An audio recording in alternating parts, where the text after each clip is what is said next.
Welcome to Morkredd, a physics-based puzzle game that utilizes shadow and light as your tools for survival. Morkredd is the Swedish and Norwegian word for being afraid of the dark. This game perfectly encapsulates that feeling as you journey through a world engulfed in shadow where even the touch of darkness kills instantly.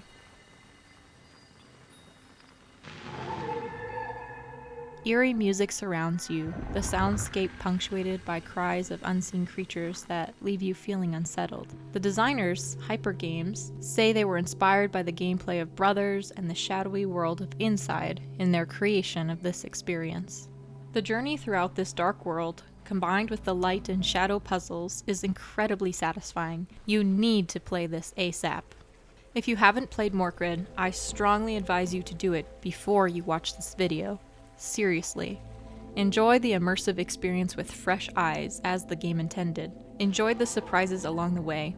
This video contains all the spoilers, so come back afterwards to make sense of the crazy twists and turns this story throws at you. I'll be here to help you. The game designers have not commented on the story of this game, saying that they prefer to leave the mystery to the player's interpretations. From the beginning, this story fascinated me, and once the game took a huge turn, I had to get to the bottom of the real story. By examining the murals hidden throughout the game and paying close attention to all the details, here is my theory on the entrancing story behind Morkredd.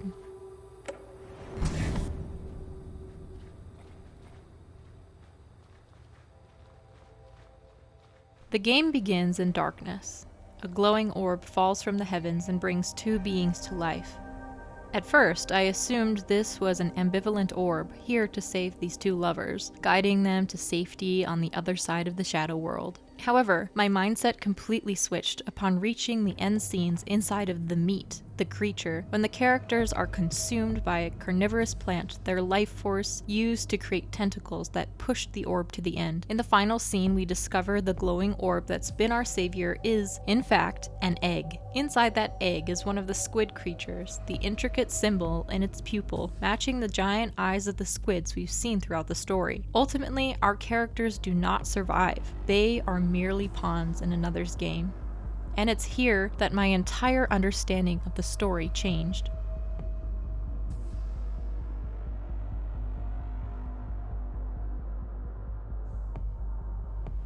I believe that this game contains two realities, two viewpoints. The first viewpoint is from the playable characters, enticing you to believe that they are the protagonists of the story alongside this benevolent orb. However, the true reality is that these shadow creatures are the antagonists, possessed corpses, and an entirely different entity.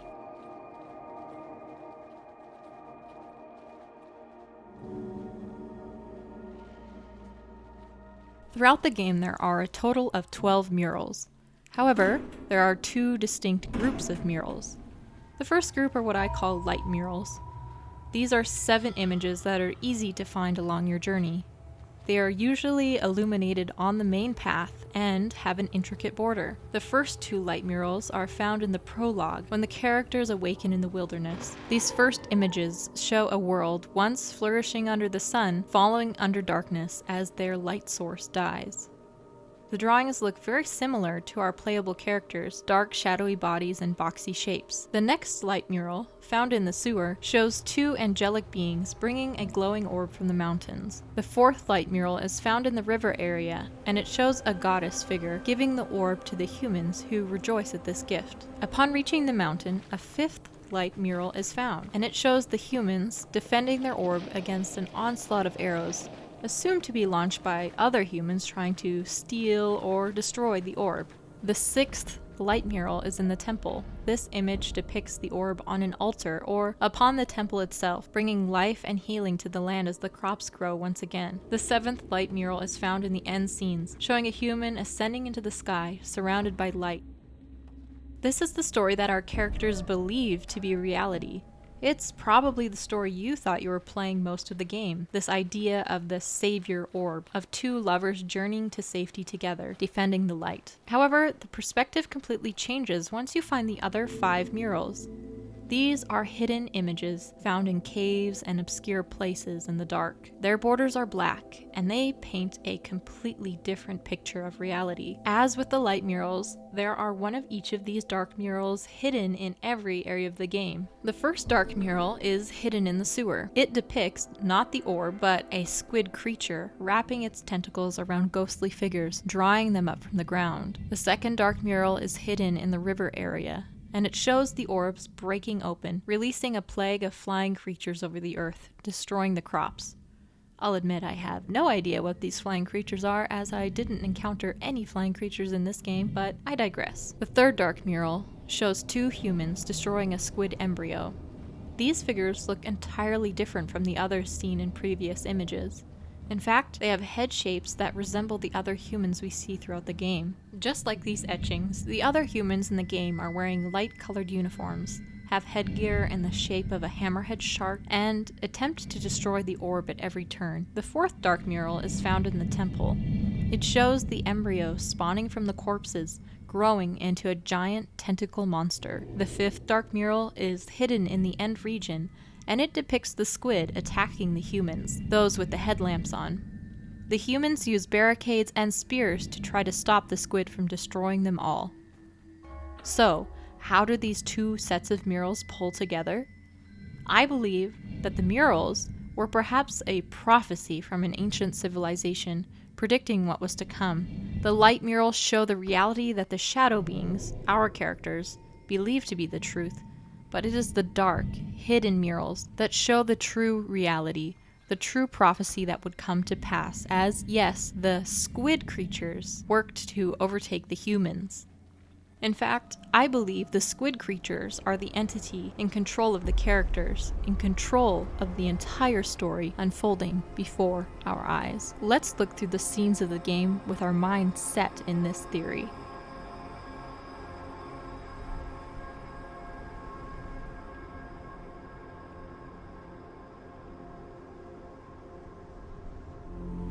The first scene opens with the sound of a water droplet.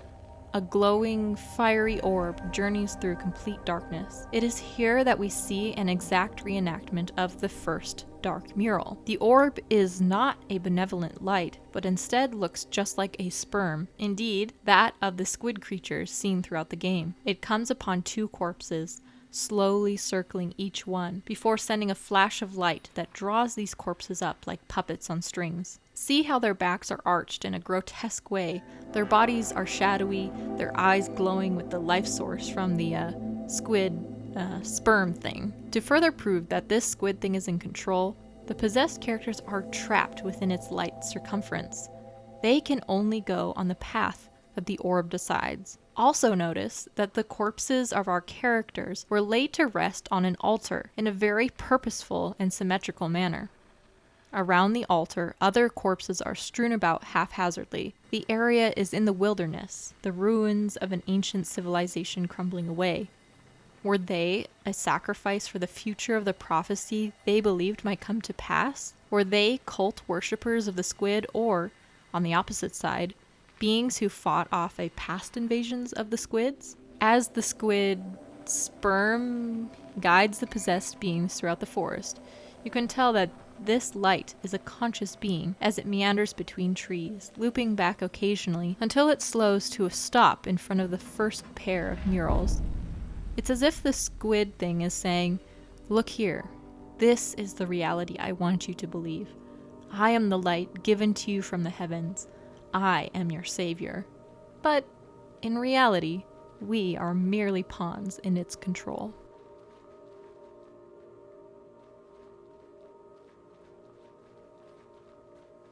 The corpses are led to the sewer. Here they come upon an unfertilized egg, sitting above a partially open drain. The sperm implants. Once again we hear that water droplet sound, and unbeknownst to us at first, a baby squid is forming inside. Once again, our characters can only go where the egg goes. It has them trapped in a small sphere of light. Our fate is tied to it. As we travel through the sewer, carefully maneuvering the egg, another detail of the story is revealed. The infrastructure seems to suggest that this is an entire system built to harvest these light-giving squid eggs from the water to bring them up to the surface.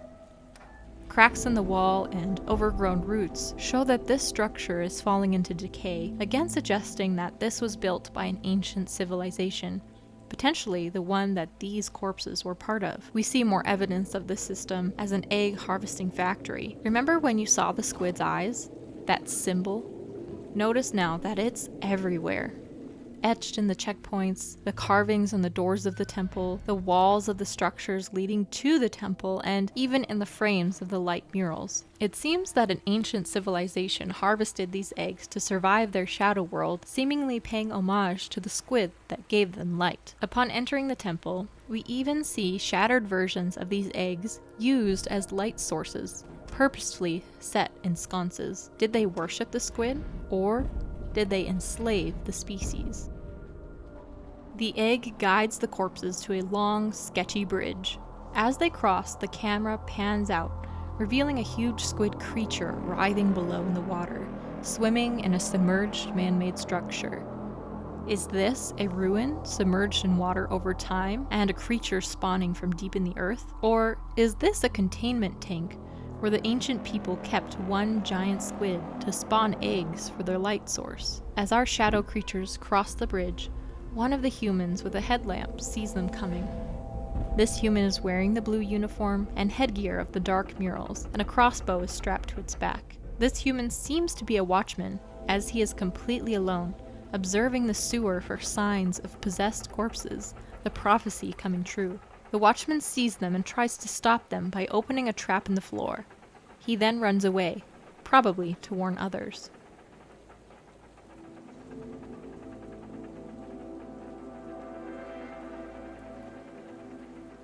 The watchman underestimates the shadow creatures, who manage to find a way past the trap.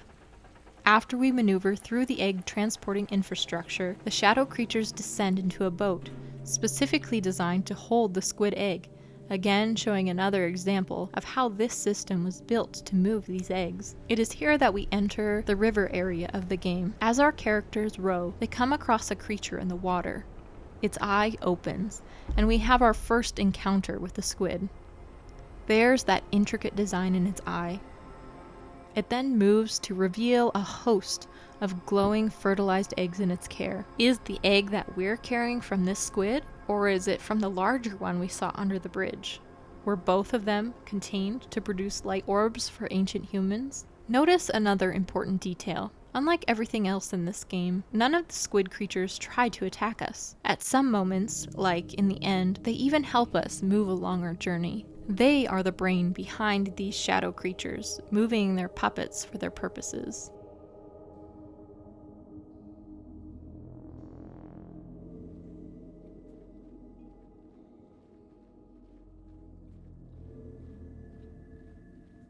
We then arrive on land to the mountain area of the game. The system of elevators is already in place to transport the eggs up and up.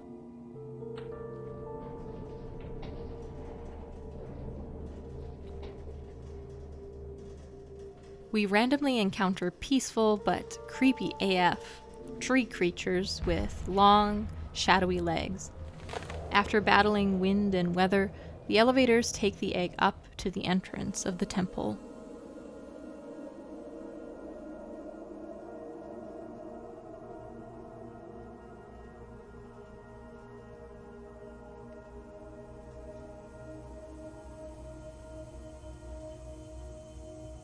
Upon entering the temple, we see the symbols of the squid all around us. Suddenly, 3 watchmen arrive and grab the egg, kicking away the makeshift bridge so our possessed characters can't follow. The characters then have to maneuver around spikes in the floor. It definitely looks like the watchmen are trying to destroy these possessed corpses that have come up from the sewer, and then stop the egg from surviving. Now, the question is, are the watchmen also harvesting these eggs for their source of light? I think not. If we examine the light sources used by the watchmen, we see that they have headlamps, seemingly powered by something else. Modern electricity? I think the watchmen are placed in this ruined temple only to protect against the prophecy they have long been told, that of a squid uprising. Unfortunately for the Watchmen, our characters find other light sources that guide them through the temple. We eventually enter an area that's pitch black, then come upon a single shattered orb. In the darkness, we traverse across a huge bridge. The camera pans out, showing hundreds of shattered orbs below. When I first saw this, my mind was in the reality of the light murals, thinking that the Watchmen were the antagonists, destroying heavenly orbs. However, I now believe that, after taking the squid egg away from our corpse people, the Watchmen were the heroes. They destroyed all light sources along this bridge to stop the enemy, us, and any future possessed beings from crossing. You can see the stands where the light orbs would rest are now empty. They tossed the light sources over the sides to prevent our characters from crossing, not realizing they would find the prism lights along the way. Our possessed characters make it across the dark bridge and enter a room with more egg transporting equipment. A Watchman turns on a smashing machine designed to destroy the spawn of the squid creature. However, the squid has taken full control of the characters unto its will, and they tirelessly work to rescue the egg. It is here that I begin to think the ancient civilization would harvest the eggs for light, but use this machine to smash out the fetus growing inside and keep the eggshell shards as their light sources. It seems that this is less of a temple and more of a factory in which the ancient humans exploited and enslaved the squid. It seems they trapped one squid in the river structure of this man-made place and harvested its eggs, never allowing it to have offspring and multiply. In that case, maybe there were two groups of ancient peoples, those who destroyed the eggs and those who wanted to rescue them, thereby making sense of why our characters were laid on an altar as a sacrifice to the future of the prophecy. As we leave the smashing machine, we can see that the remainder of this factory is destroyed and glommed by horrific blood and guts. It is here we come upon a giant squid who seems to be coming to rescue the other, or simply to rescue the new egg. Perhaps these squids are mates. Ultimately, I believe this is their heroic uprising to finally have one fertilized egg survive human destruction, as described in the Dark Murals. The characters place the egg on a squid tentacle that transports them and the egg to the maw of a massive squid. We've arrived at the meat.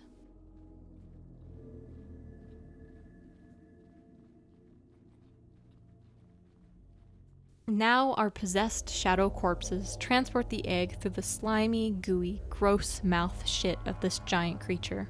We then come across another giant eye. Its intricate eye pattern is hypnotizing as it moves close to us, observing us for just a moment, and then lifts the tongue thingy to open a pathway for the egg to pass by, emitting a creaturey noise.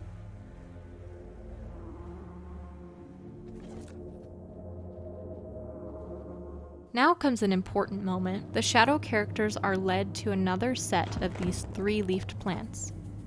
When they step upon them, the carnivorous plant closes around them, crushing them, extracting the light, and now the possession takes over the long tentacles that grow out of the flower. Here we realize that our shadow couple is definitely not the center of the story, that they were merely the puppets to bring the egg to the end.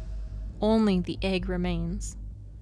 Then notice that the seventh light mural depicts this very scene. What we once thought was the ascension of humans into the light is revealed to be the ascension of the squids. In this image, below the glowing human, is an etching that matches the three-leafed or three-petaled carnivorous flower thing. As the human is crushed, it glows exactly as the mural shows. From this point on, the gameplay reenacts the final dark scene of the mural.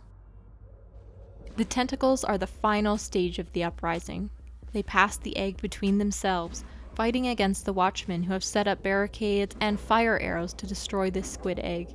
The Watchmen's last effort to save humanity is the final guillotine that chops the tentacles in half, destroying any living thing for the squid to possess. However, the tentacles use their last bit of energy to tap the egg a few more inches.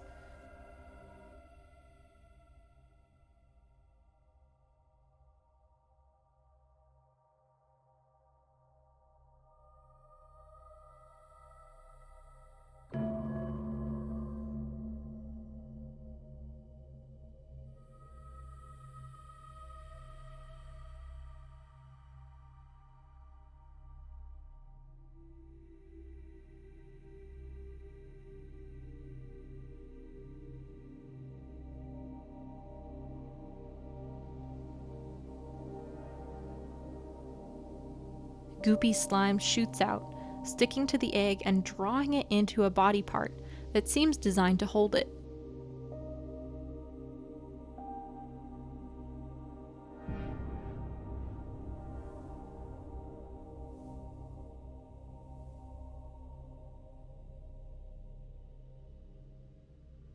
Here we see the final success of the squid uprising as the egg is nesting in the incubation space.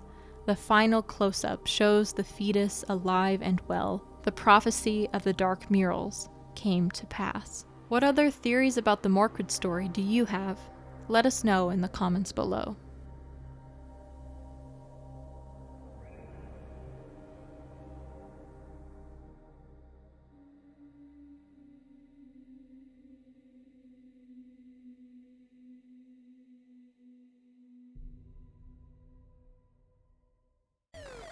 Smash that motherfucking like button, you little toad.